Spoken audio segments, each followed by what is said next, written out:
Hello, this is Flame. I'm here with Angelic Arrow, and we're going to play some Destiny, and we're going to talk about the good and the bad. First of all, let me get this guy. First kill. Nice. Gains the lead.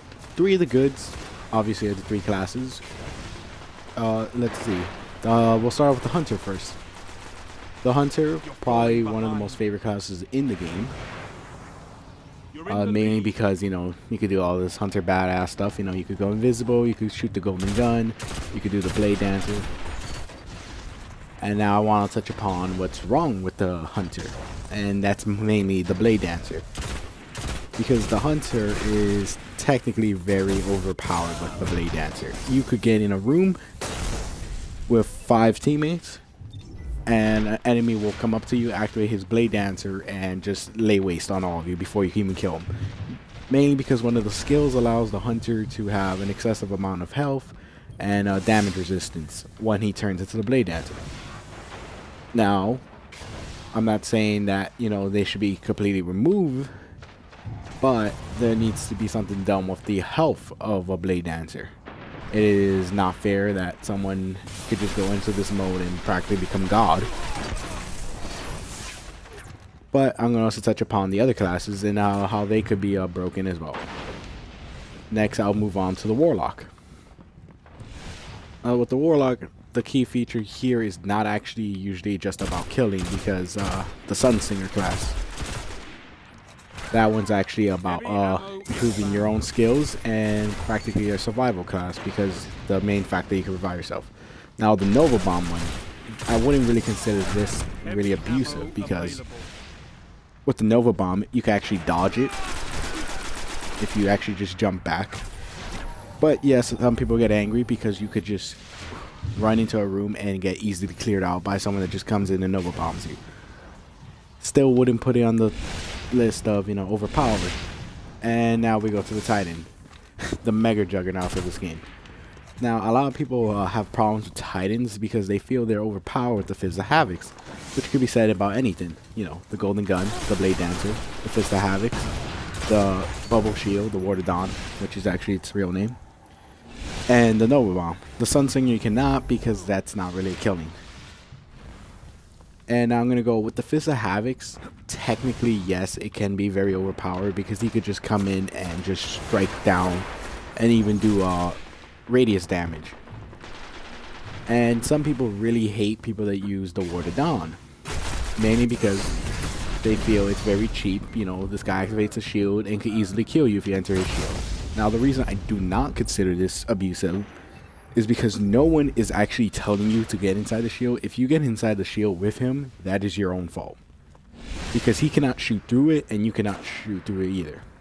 So practically he's just locked in there. It's like kind of like if you ever seen the Avatar, the movie, and you know, the animated one, not the live one, that was horrible, but the animated one, he puts himself in this rock bubble, and he was locked in there, and he just had to eventually come out. Same thing with the Titan, practically. He's locked inside this bubble shield. He can't do anything, and you can't do anything. But eventually his shield's going to come down, and you could lay waste on him. No one's actually really telling you to get in there. Now, let's go with the other things with the game. Ooh, wait up, let me get this guy. Melee. The story. Oh. I feel like this story should have been one of the greatest things that we've ever touched upon. Very short. You can easily beat this in a day. It's the mere fact that it's a very confusing game because, you know, they don't go into much details. They skip a lot of details, like why am I here? Why am I still alive? You know, certain things like that. When they do, and they're about to tell you, they just end up saying, it doesn't matter. It really does matter to us. You know, we really do want to know. And, you know, it's probably, they probably did this in a marketing standby, because they could easily sell us the rest of the DLC and the rest of the story that we don't know in the DLC. Now, I'm not saying the story is pretty bad, because the story is actually fun and enjoyable, but it could get repetitive. But I still would recommend this game. Just I don't feel it was worth the full price of it if I didn't get the full story. Now let's go into the Crucible. Oh. Okay, you see, there's the Titan and his Fist of Havoc. A lot of people get angry from that. But now back to the Crucible. What I feel was done right and what I feel was done wrong. What I feel that was done right was the balancing. You know, the guns do work here. Everyone is technically on the same level. You know, they do curve everything, so no one really has a huge advantage. However, how I got killed. Heavy weapons, I feel, are very, very unbalanced here. I don't feel like you should just be given the heavy weapon like that. It should probably be a kill streak, if anything, because you could be tearing apart everyone, and then just randomly some guy just waited a certain amount of time, picked up this heavy ammo, grabbed a launcher, and just blasted you to hell. And I feel like that's not really skillful, you know. It's not really anything fun to deal with. Same thing could be with the machine gun. The machine gun, you could tear apart like 5 Titans in one clip because of how powerful it can be. And now what I'm going to show you is the Fist of Havoc myself right now. And what I feel... Oh, look at that. He lived. What I feel is the Fist of Havoc's, actually all super, should probably not really be in the game. In the Crucible at least, because it doesn't feel like anyone really earns it truly. You get it fast by obviously getting kills, but you can also earn it just from dying. And you know, it kind of reminds me of Call of Duty and its death streaks. You know, it's not really fair that just because someone is going 0 and 10, he gets a powerful super that could just one-hit melee me or shoot me, actually, because there are many different types of super. But it's not cool, you know. He could just kill me instantly with this, just because he went 0 and 10. And you know, my kill streak is ended because he couldn't do anything. And you know, I understand that it's to help players that can't get kills, but it's really not fair when you're really doing well and you're on top, and out of nowhere some guy that just kept dying just comes out of nowhere, golden guns you or Fist of Havoc you. I feel like this should be more kill streak oriented, not death. Like, I understand the ones that come from time. It reminds me of Titanfall. You know, over time you'll eventually get the Titan, which made it very less competitive. A lot of people felt it wasn't really competitive because of this. And I totally agree because, well, you don't really have to work hard. You're just going to eventually get it. Now, terms of other weapons in this, I feel like the pulse rifle, they're not really useful.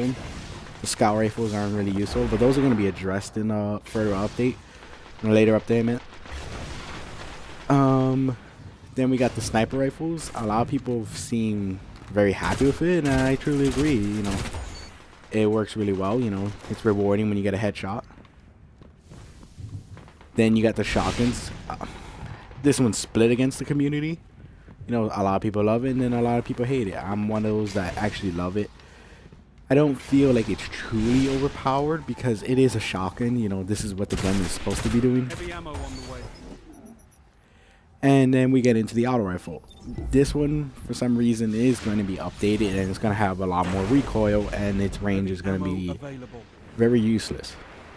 And I don't see why. I don't really truly believe the auto rifles are, you know, the most powerful thing. It's the most used.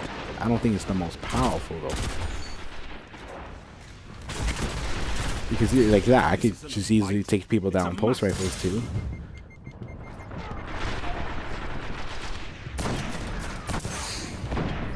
Oop. Looks like I died. Then we get into what other weapon class do we have? The handguns, right? I think they're called the handguns.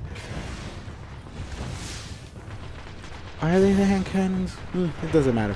But them, I feel like they are on both sides. You know, it's a high risk, high reward. If you aim for the head, you are going to have a nice time. If you don't, it's going to be pretty bad for you in the Crucible. Same thing could be said for the campaign of it, but I guess it's actually fine the way it is, because again, it is a high risk, high reward. If you're not comfortable using it, if you can't, then don't use it. So, then we got the fusion rifle. Now these are the weapons I truly believe are the most overpowered in the game. These guns is just like, if you go up against someone with it, it's instant death. You are not living. You could forget about it. You're going to die if you see it. Oh, look at that. Boom. Now, what other weapon category are there? There is actually a fusion rifle for the primary called the Vex Mytho class. And this one's being considered the most overpowered gun, and it truly is. But some could argue that, you know, it's not seen frequently, because the only way to get it is by beating the raid on hard. How do I feel about it? I feel like there should be something done about it for the multiplayer, because, you know, if someone does have it in the game, you're going to die. For the campaign, leave it alone. Don't affect it. And thanks for watching this video. I love you guys, and I'll catch you next time.